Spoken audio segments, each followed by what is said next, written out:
заболеваний, которые происходят у нас вследствие загрязнения атмосферного воздуха. Мы об этом не раз говорили, будем говорить. К чему мы проводим сегодняшнюю пресс-конференцию? Для того, чтобы предостеречь наших граждан, осведомить их, информировать. Будем обращаться к государственным органам и к правительству, и даже к президенту Кыргызской республики, для того, чтобы он обратил особое внимание на экологию и на здоровье населения. Это очень важные составляющие аспекты для полноценной и нормальной жизни любого гражданина любой страны. Да, теперь можно будет начать говорить. Так, мы начнем, даже все начинаем.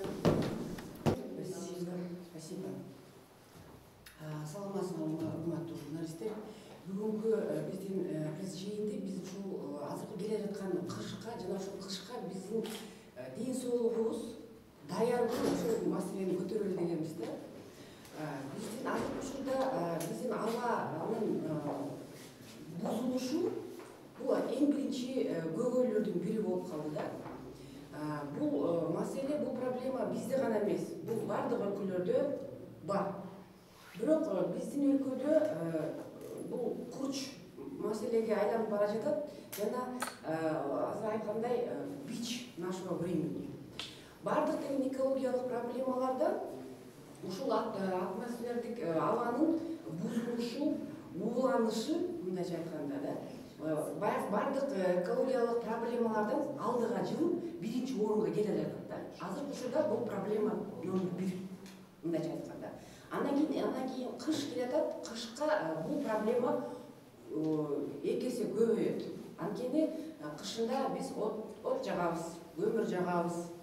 Тилекке каршы кээ бир адамдар баягы таштандыларды жагышат. Бул абдан зыян нерсе, ошол жөнүндө да биз бул адистер менен айтып баягы көңүл буралы дегенбиз да. Эгерде уруксат берсеңер, мне будет проще, наверное, я на русском расскажу, а потом, если вы попросите вот те моменты, которые вас больше это самое хотите осветить, я смогу вот худо-бедно на кыргызском вам сказать.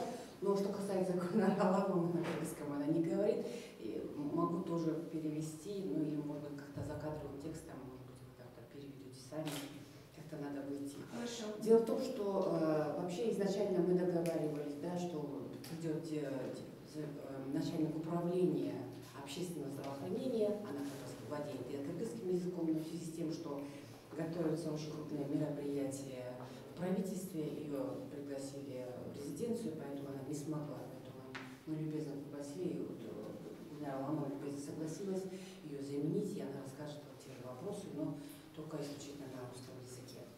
Как я уже сказала, проблема загрязнения атмосферного воздуха – это бич нашего времени. Мы провели очень серьезное исследование совместно с Министерством здравоохранения. Мы сейчас проводим исследование и хотели поделиться первоначальными итогами нашего исследования. И об этом информировать население, вас, уважаемые журналисты, и наше правительство.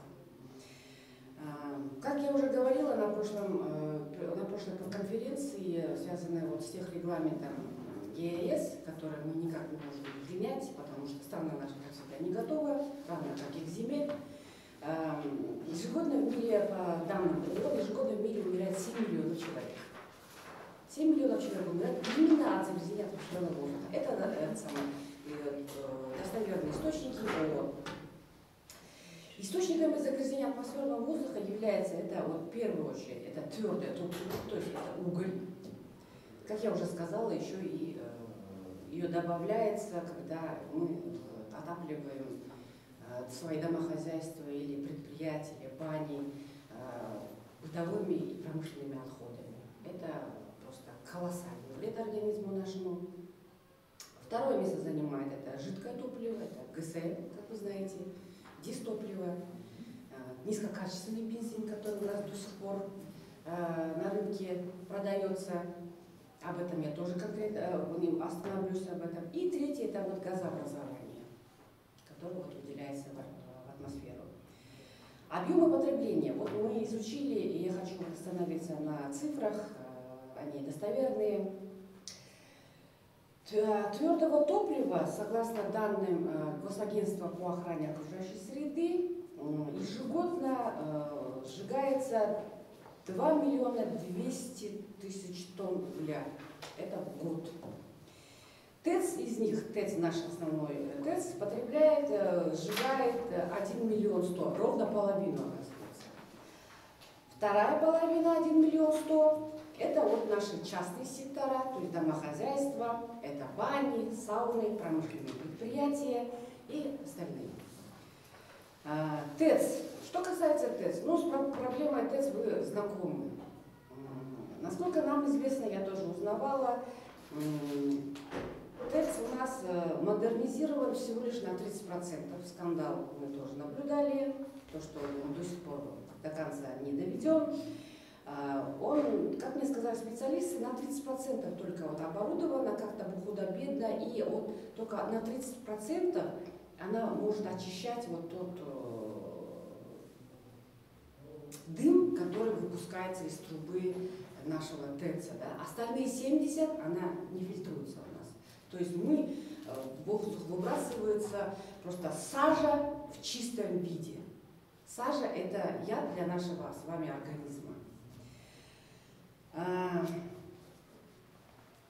В этой связи вот мы задаемся вопросами, да, эксперты, экологи, мы задаемся вопросами, да, вот, какая сумма заложена правительством на охрану окружающей среды, на модернизацию нашего ТЭЦ, что дальше с ней будет, когда мы ее полностью замодернизируем, когда мы перестанем дышать вот этой чистой виде сажей.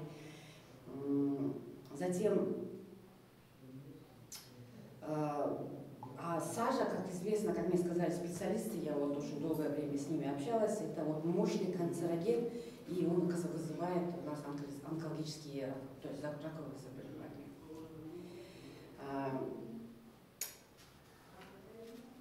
Дальше. И вот хотелось бы знать, да, когда мы уже перейдем на какие-то более альтернативные, менее вредные источники, вот имеется в виду отопление, да, допустим, есть газ, электричество, ВИЭ, то есть возобновляемые источники энергии. Да. Дальше, вот на втором месте у нас идет ГСМ. Да? Как мы тоже говорили на пресс-конференции, об этом экологи тоже не перестают говорить, что вот у нас страна, согласно вот тому, что мы вошли в Евразес, мы должны были уже 2 года еще назад перейти уже на потребление, продажу и производство качественного бензина. Это Евро-5, то есть это К4, К5. Мы до сих пор потребляем К2 и К3. Наши заводы не хотят модернизироваться, это огромная сумма. Они выпускают дешевый бензин, они говорят, что у нас К2, К3. Но у нас тоже возникает вопрос, насколько они соответствуют К2 и К3. Может, это К1? Насколько она фильтруется, она очищается? Этого тоже никто не знает. Хотелось бы обратиться в этой связи к журналистам, к правительству, чтобы, может быть, там проводить какой-то анализ, проверку, да? Насколько они соответствуют, насколько она фильтруется, чистится вот эти бензины, которые выпускаются. Кстати, на долю наших отечественных производителей, согласно данным Министерства экономики, у нас действует 7 заводов, которые производят у нас бензин К2, К3, действующих 7. Но говорят, что 5 из них работают, это Джунда и так далее, и так далее. Но насколько они как бы соответствуют этим требованиям, и кто выдает этот сертификат, кто их проверяет, по-моему, об этом тоже у нас никакой информации нет, и это не делается, насколько мне известно. Мы не смогли это выяснить. Вот. И тогда вот они выпускают, оказывается, 7-10% вот того бензина ГСМ, который потребляет наша страна в целом. Остальные 90% у нас завозятся. Это с Казахстана, это заводится с России. С России и Казахстана, как говорят, заводятся К4, К5, но опять-таки это тоже никто не проверяет. То есть было бы неплохо, если бы наши, когда таможню переходит, нашу границу переходит импортируемый бензин, ГСМ, наши местные лаборатории проверяли и выдавали тоже сертификат качества и соответствия, да, скажем так. Это было бы тоже неплохо, потому что это наше здоровье с вами, коллеги. Вот. Также хотела бы сказать, что вот за последние 10 лет, тоже вам это известно, увеличивается количество автотранспорта. Мы тоже так пытались посчитать. У нас население, вот мы даже данные взяли, на Статкома, да, у нас 6 миллионов, сейчас я скажу. По данным Статкома, да, на 1 января 2019 года население Кыргызской республики составляет 6 миллионов 389 тысяч 500 человек. Из них общая численность населения, которого от 16 до 65 лет, составляет 3 миллиона 899 тысяч 595 человек. По данным Государственной службы миграции, за пределами страны трудовой миграции находится у нас 740 тысяч 500 человек. Но по неофициальным данным где-то больше миллиона. Да? Тогда мы высчитали, да, вот на одного взрослого человека у нас, оказывается, приходится по два, имеется в виду, на 2 взрослых человека 1 автомобиль. В принципе, ну это, наверное, неплохой показатель, потому что вот, ну, это здорово, что благосостояние населения, в принципе, как бы то ни было, растет, и каждый человек, каждая семья может позволить себе автотранспорт. Да? Это, конечно, здорово. Автотранспорт, как уже известно, уже стало это не роскошью, а уже передвижением. Но, опять-таки, необходима, наверное, такая государственная политика, которая бы позволила нам завозить не бывшие в употреблении, скажем так, подержанные машины, автомобили, да, а желательно новые. Но в этом направлении, оказывается, работа ведется. Я разговаривала с представителями правительства, с Министерством транспорта. Вот в 2018 году работала межведомственная комиссия. Эта межведомственная комиссия, оказывается, выработала ряд таких рекомендаций, которые вот хорошие, я бы скажу, да, если коротко говоря. Это связано больше всего об экологии и о техосмотре автомобилей, которые мы с вами вводим. Как вы знаете, в 2013 году технический осмотр по инициативе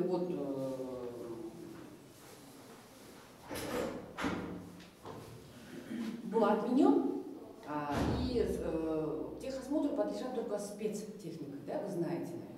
Спецтехника — это вот краны, трактора, там, машины, которые предназначены для медицинских целей и так далее. А обычные автомобили частные, они как бы по желанию. Ну, желать, конечно, у нас перестали, никто не проходит техосмотр, завозятся, как я уже сказала, старые автомобили, которые пыхтят.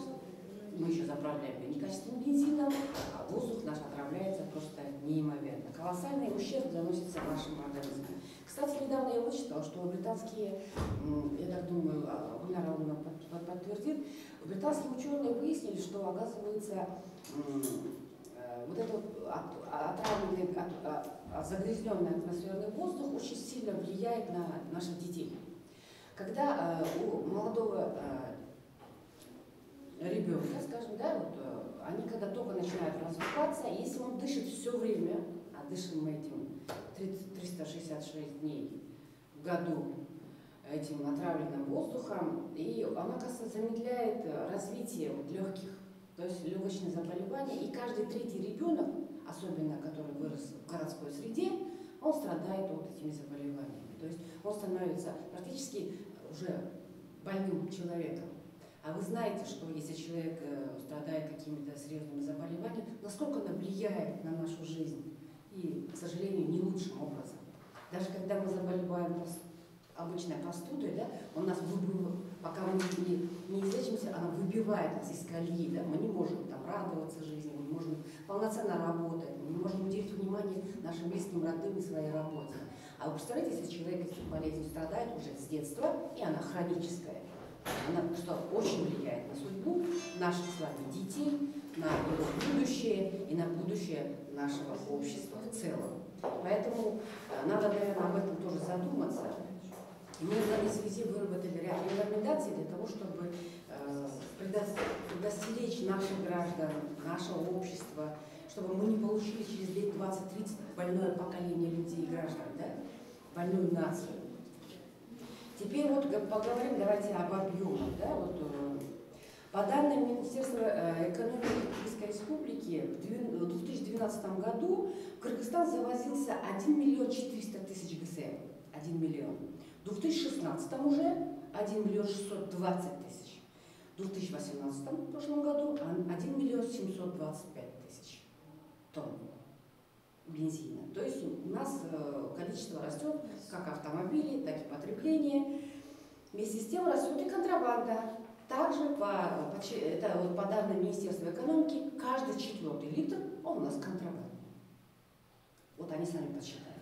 То есть это вот тоже мимо нашего налогообложения, то есть экономика наша тоже в этом страдает. То есть страдает не только наше здоровье с вами, но и экономика нашей страны.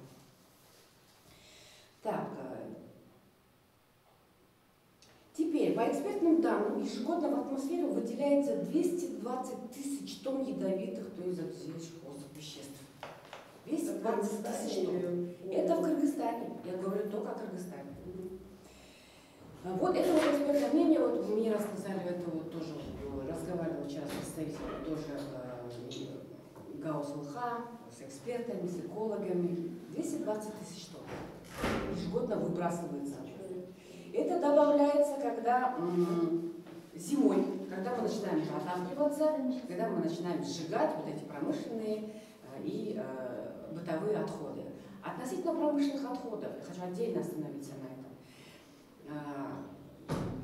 Опять-таки, я вчера тоже разговаривала с экспертами. 70% большая часть вот этих бытовых промышленных отходов это вот из швейной промышленности. То есть это ткани, да, остатки ткани. И 70% из этих тканей, да, они синтетические. То есть когда мы их сжигаем, в атмосферу выделяется просто яд в чистом виде, да, вот это могу подтвердить. Теперь, по данным Нарстатхом, опять-таки, если из твердого топлива угля ежегодно составляет 60 тонн в атмосферу выделяется вот это вот выбросов, а от транспорта 300 тысяч тонн выделяется. То есть вот, это вот 90% приходится именно на автотранспорт. Загрязнение воздуха. Остальные 10 это вот как раз промышленные, бытовые отходы, сжигание угля, зимний период. Поэтому таким образом на первом месте у нас, как я уже сказала, стоит автотранспорт, на втором месте энергосектор, то есть это ТЭЦ, котельни, бани, сауны, домохозяйство, и на третьем промышленные предприятия. На четвертом это организация, это вот на четвертом месте, это тоже отдельная тема, организованные и неорганизованные у нас свалки. У нас в Кыргызстане отсутствует полигон. Полигон вот в полном смысле этого слова, это вот, как мне опять-таки сказали специалисты, это вот специализированное сооружение, вот дословно это читаю, соответствующее всем техническим требованиям и нормам санэпидемнадзора и охраны окружающей среды. То есть это должно быть крытое помещение, специальное оборудование, специальными какими-то там устройствами, и там должен храниться весь вот этот бытовой отход, который у нас вот выводится из нашей с вами жизнедеятельности. Опять-таки, по нашим данным, в настоящее время, но хочу обрадовать, что я вот узнала, что вот по нашим в настоящее время в Бишкеке, город мэрии города Бишкека строит вот такой полигон. Финансируется она по линии Европейского банка развития, и он выделил 22 миллиона евро.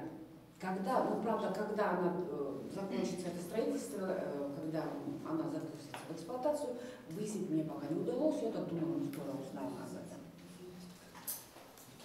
Также необходимо провести вот анализ, мы сейчас будем в этом направлении с Минздравом работаем, мы доведем до конца наши исследования, мы хотим выяснить, мы уже выясняем, сколько у нас есть частных бань, котель и домохозяйств. Да? У нас 47 жилмассивов, которые зимой все отапливаются практически, 99% отапливаются именно углем.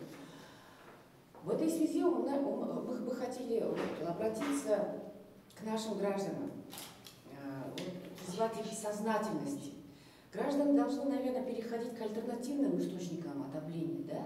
Уголь это уже прошлый век, наверное, и это очень вредно, да? Есть альтернативы, слава богу, они есть. Есть 3 альтернативы.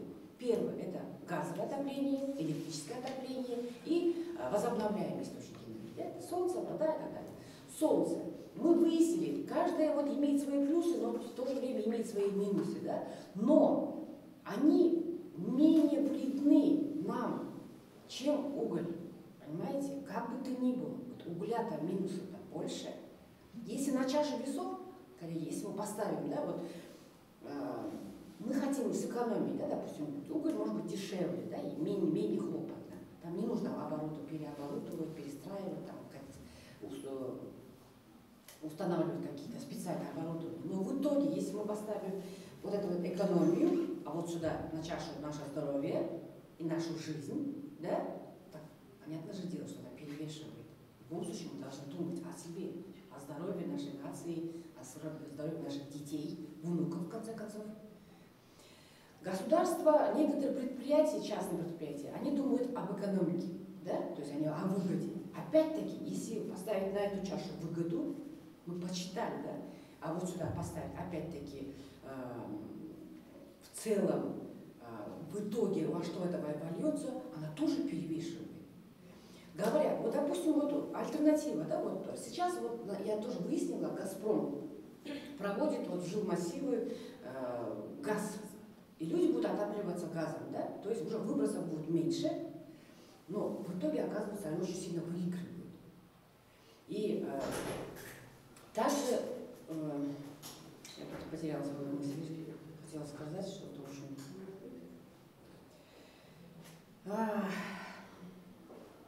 Простите, сейчас.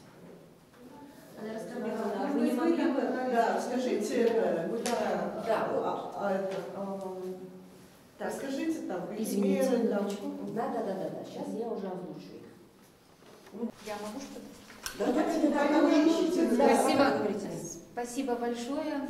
Конечно, это хорошо, что сегодня у нас такая проблема поднимается, и вообще давно бы ее поднять. Но я хочу сказать о том, что правительство и Министерство здравоохранения, Госагентство охраны окружающей среды, мы работаем над этой проблемой. Я немного остановлюсь о том, что какие у нас сейчас работают, есть такие мероприятия проводятся. Например, в городе Бишкек, особенно вот выяснено о том, что город Бишкек и город Ош – это 2 больших города, это столицы, можно сказать, где действительно большое количество автотранспорта, и основное загрязнение у нас окружающей среды – это от выбросов автотранспорта. Замеры у нас выбросов проводятся, это проводится Кыргызгидромет, у них есть специальные посты, они стоят как в городе Бишкек, так и в городе Ош. И как раз таки эти посты проводят замеры вредных веществ, это диоксида серы, диоксида азота и формальдегида.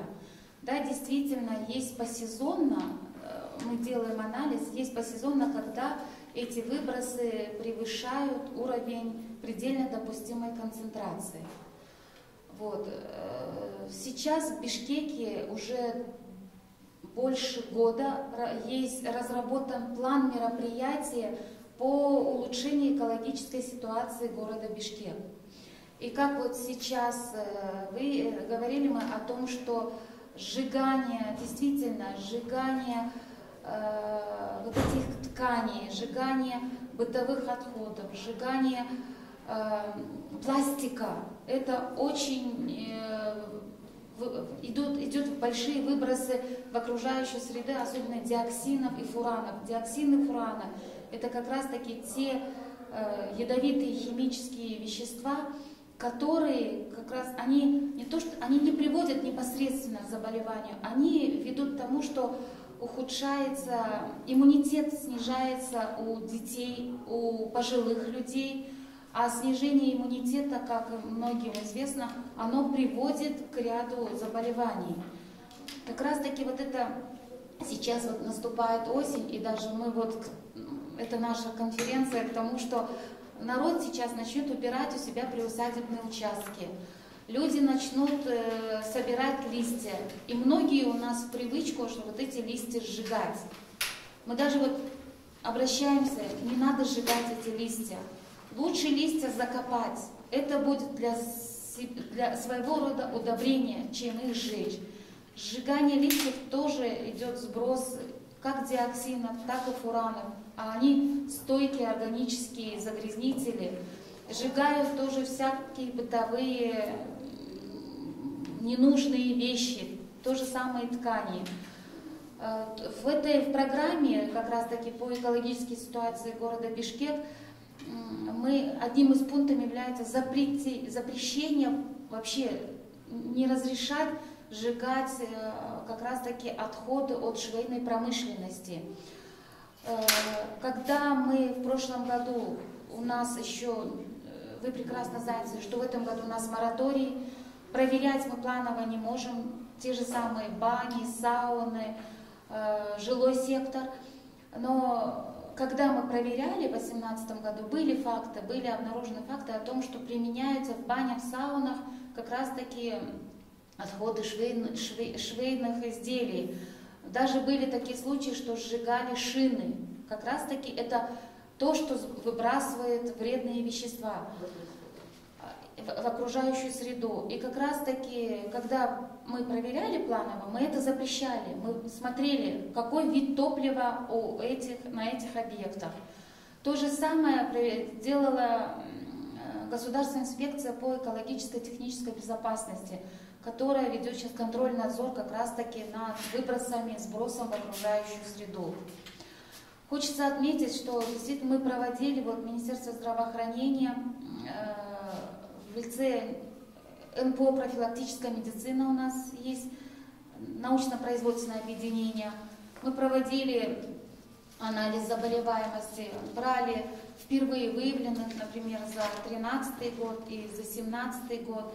Как раз таки приводит снижение иммунитета, оно превысило почти, если брать детей до 14 лет, то растет уровень заболевания среди детей, это аллергического ринита, бронхиальной астмы. Как раз таки это аллергические те заболевания, которые зависят от иммунного состояния организма.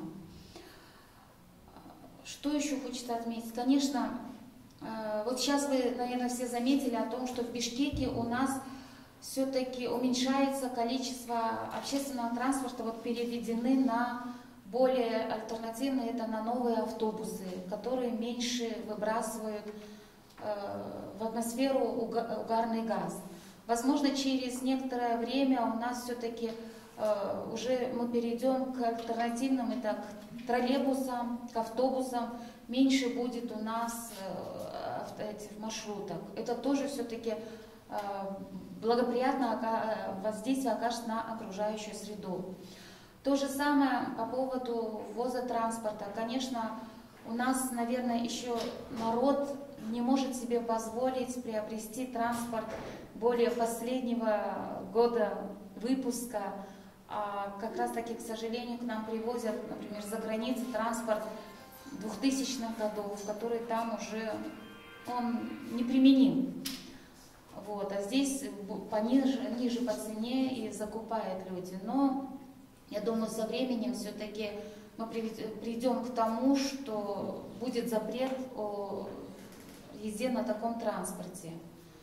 По поводу ТЭЦ, что я хочу отметить, конечно, было бы хорошо, если бы все-таки Госагентство охраны окружающей среды делают исследования по выбросам с ТЭЦ. И было бы хорошо подтвердить это лабораторным исследованием, что да, насколько превышает выбросы ТЭЦ, выбросы в окружающую среду. В принципе, у меня все. Знаете, давайте перейдем уже больше.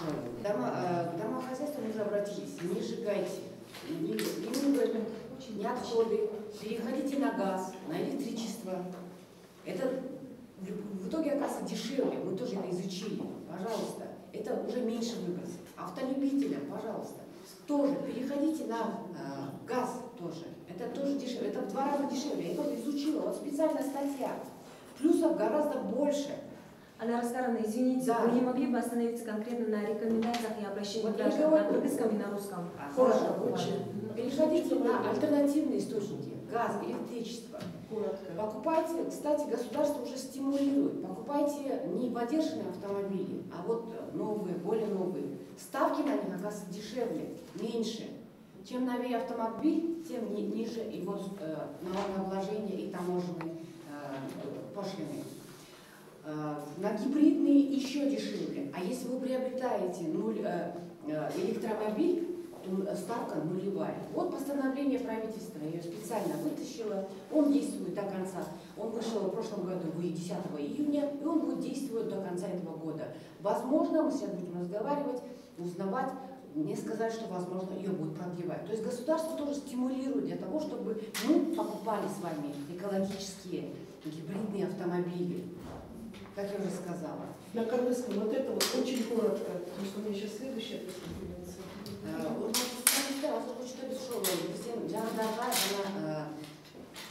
Машина айдоочуларга кайрылат элек да. Биринчиден бул эски машиналерди эмес, жаңы машиналер жана гибриддик түрдөгү машиналерди. Жана эң жакшысы бул электромобилдерди сатып алууларды сунуштайбыз да. Анткени мамлекетте ушул жактан кызыктар болуп жатат да. Азыркы учурда постановление, өкмөттүн постановлениясы бар. Бул постановление былтыр 10 июнда чыккан. Ушул жылдын аягына чейин 31 декабрга чейин бул постановление иште.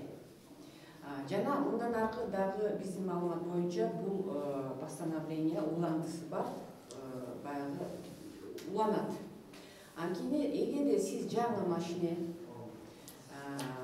жана гибриддик машинаны алсаңар, налог жана таможенный пошлинасы ылдыраак экен. Ал эми электромобиль алсаңыз, пошлина менен налог 0 сом 0 тыйын. Мындан жана биздин эсептөө боюнча, эгерде биз газ же болбосо электр өтсөк, жанагы үйдү от жагууда, үйдү жылытууда, биз деген баары деле утушта болот экенбиз да. Бул арзан болот экен. Жана экологиялык жактан жакшы болот экен, биздин ден соолугубузга зыяны жок экен. Дагы бир айтып кете турган нерсе, мен абдан суранат элем да биздин жарандардан. Жана батарейка деген билесиздер да, ар бир нерсеге бизге батарейка колдонобуз. Батарейка өзүнүн ишин бүтүргөндөн кийин биз батарейканы ыркытып жиберебиз. Батарейка бул деген токсичность боюнча, уулуулугу жагы боюнча 1-класска кирет экен. Азыркы учурда экокомплекс деген осо бар. Байтик Батаров 36, Скрябина көчөсүнүн кесилишинде жайгашкан. Мен ушул сер аркылуу кайрылат элем. Ошол жака, ошол иштеп бүткөн батарейканы коргап, пластикалык идишке чогултуп, оозун бекем жаап, ошол жака өткөзүп бериңер дейт. Ал экокомплекс уюмунун өзүнүн лицензиясы бар. Лицензия алган. Алардын ошол батарейкаларды сактоого, герметикалык идишке сактоого жана аны барып ошол көмүүгө алардын укугу бар жана бардык техникалык нормаларды сактоо менен бул ишти аткарышат экен. Бул социалдык проект долбоор. Ошо силерге жеткизсеңер, ошо биздин жарандарга батарейканы ыркытпагыла эч качан. Батарейка чоң баягы металл ууну бөлүп чыгарат экен да. Металл организмге бизге келгенде дем алуу менен ал деген оор металлдар биздин организмден чыкпайт экен эч качан. Андан кийин ошо онкологиялык ооруларды алып келе турган эң биринчи уулуу зат ошол экен да. Ошону кайрылайын деген. Биздин өкмөткө да кайрылат элем. Ошо биздин экологияга жана биздин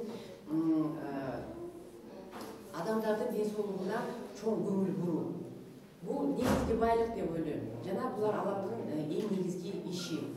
Жанагы ушул К5, К6, К6, К5, К5 деген бензиндерге өтүү, КСМге өтүү. Жана ушул альтернативдик дагы бир жакшы дагы бир сунушум бар.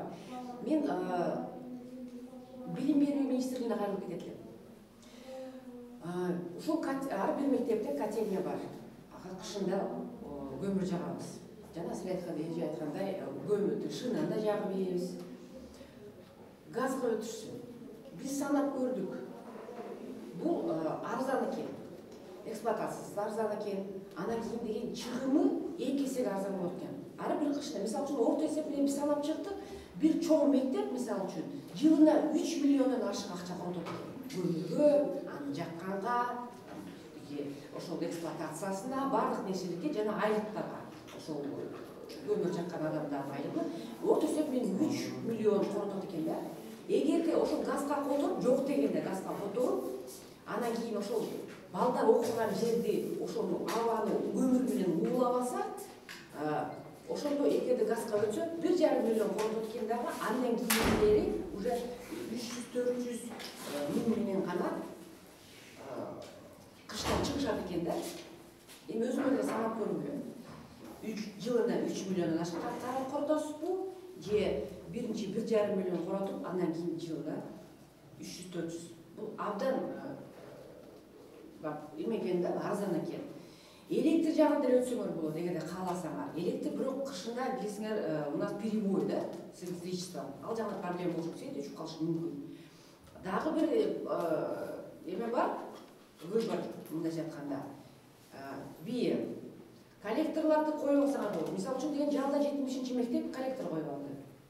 Бул деле жакшы экен. Бирок кышында коллектор күн болсо, ысык болсо, күн ысык болсо, коллекторда ысытат. Күн эгерде жок болсо, ал кичине эмелейт. Бирок ошол 3 эмеден тандап алыш керек. Бирок көмүрдөн биз уже баш тартышыбыз керек да, мындайча айтканда. Мен ушуну кайрылып кетет элем да. Мен ошо өзгөчө ушул автолюбителям и вот Министерство образования. Все, пожалуйста. Спасибо большое.